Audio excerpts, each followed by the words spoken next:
Good evening, Casca. Brought you Caesar home? Why are you so breathless, and why stare you so? Are you not moved when all the sway of the earth shakes like an thing unfirm? O Cicero, I have seen temps when the scolding winds have rived the knotty oaks, and I have seen the ambitious ocean swell and rage and foam to be exalted with the threatening clouds. But never till tonight, never till now did I go through a tempest, dropping fire. Either there's a civil strife in heaven, or else the world, too saucy with the gods, incenses them to send destruction. Why saw you anything more wonderful?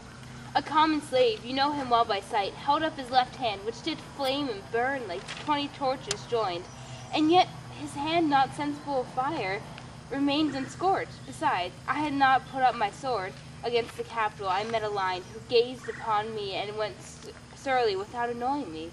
And there were drawn upon a heap 100 ghastly women, transformed with their fear, who swore they saw men all in a fire walk up and down the streets. And yesterday the bird of the night did sit, even at noonday upon the marketplace, hooting and shrieking. When these prodigies do so conjointly meet, let not men say, these are the reasons, they're natural, for I believe they are portentous things unto the climate that they point upon. Indeed, it is a strange disposed time, but men may continue things after their fashion, clean from the purpose of the things themselves. Come Caesar to the Capitol tomorrow? He doth, for he did bid Antonius send word to you that he would be there tomorrow. Good night then, Casca. This disturbed sky is not to walk in. Farewell, Cicero. Who's there? A Roman. Casca by your voice. Your ear is good. Cassius, what night is this? A very pleasing night to honest men. Whoever knew the heavens menace so? Those that have known the earth so full of faults. For my part, I have walked about the streets, submitting me unto the perilous nights, and thus embraced Casca, as you see, have barred my bosom to thunderstone. And when the cross-blue lightning seemed to upon the breast of heaven, I did present myself, even in the aim, a very flash of it. But wherefore did you so much tempt the heavens? It is the part of men to fear and tremble when the most mighty gods by token send such dreadful heralds to astonish us. You are dull, Casca, and those sparks of life that should be in a Roman you do want, or else you use not. You look pale, and gaze, and put on fear, and cast yourself in wonder, to see the strange impatience of heavens. But if you were to consider the true cause, why these fires, why these god and ghosts, and why men and fools and children calculate, why all these things change in their ordinance, their natures, and performant faculties, to monstrous quality, why you shall find that heaven hath infused them with these spirits, to make them instruments of fear and warning unto some monstrous state. Now could I, Casca, name to thee a man most of this dreadful night, that thunders and lightens, opens graves, and roars as doth the lion in the Capitol, a man no mightier than thyself or me in personal action, yet prodigious growth, and fearful as strange eruptions are. 'Tis Caesar that you mean, is it not, Cassius? Let it be who it is, for Romans now enthuse in limbs like their ancestors. But woe, the while our fathers' minds are dead, we are governed with our mother's spirits, our yoke and sufferance show us womanish. Indeed, they say the senators tomorrow mean to establish Caesar the king, and he shall wear his crown by sea and land in every place save here in Italy. I know where I will wear this dagger then. Cassius from bondage will deliver Cassius. Therein, you gods, you make the weak most strong. Therein, you gods, you tyrants do defeat. Nor stony tower, nor walls of beaten brass, nor airless dungeon, nor strong links of iron can be tentative to the strength of spirit.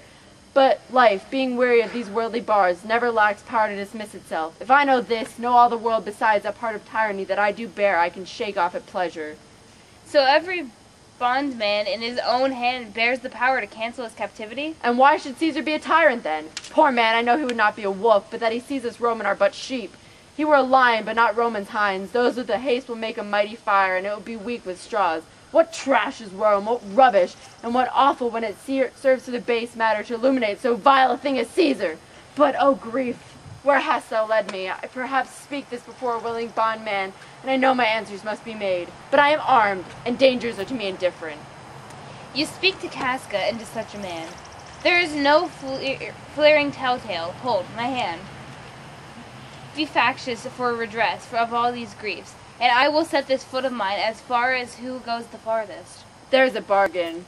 Now you know, Casca, I have moved already some certain of the noblest minded Romans to undergo with me an enterprise of honorable, dangerous consequence, and I do know by this they stay for me. In Pompey's porch for now, this fearful night there is no stir of walking in the streets, and the completion of the element is favored like the work we have in hand, most bloody, fiery, and most terrible. Stand close a while, for here comes one in haste. 'Tis Cinna, I do know him by his gait, he is a friend. Cinna, where dost thou go? To find you out. Who's this? Is it Metellus Cimber? No, it is Casca, an incorporate to our attempts. Am I not stayed for, Cinna? I am glad on't. What a fearful night it has been. 2 or 3 of us have seen such strange sights. Am I not stayed for? Tell me. Yes, you are, O Cassius, if you could but win this great Brutus to our party. Be you content, good Cinna. Take this paper, and look you lay it in the praetor's chair, where Brutus may but find it. And throw this up at his window, set it with wax upon Brutus's statue. All this done, repair to Pompey's porch, where you shall find us. Is Decius Brutus and Trebonus there? All but Metellus Cimber, and he is gone to seek you at your house. While I will hide and go bestow these papers as you bade. That done, repair to Pompey's theater. Come, Casca, you and I will yet ere day see Brutus at his house. 3 parts of him is ours already, and the man entire upon the next encounter yields him ours. Oh, he sits high in all the people's hearts, and that which would appear offense in us. His countenance, like richest alchemy, will change to virtue and to worthiness. Him and his worth and our great need of him, you have right well conceded. Let us go, for it is after midnight, and ere day we will awake him and be sure of it.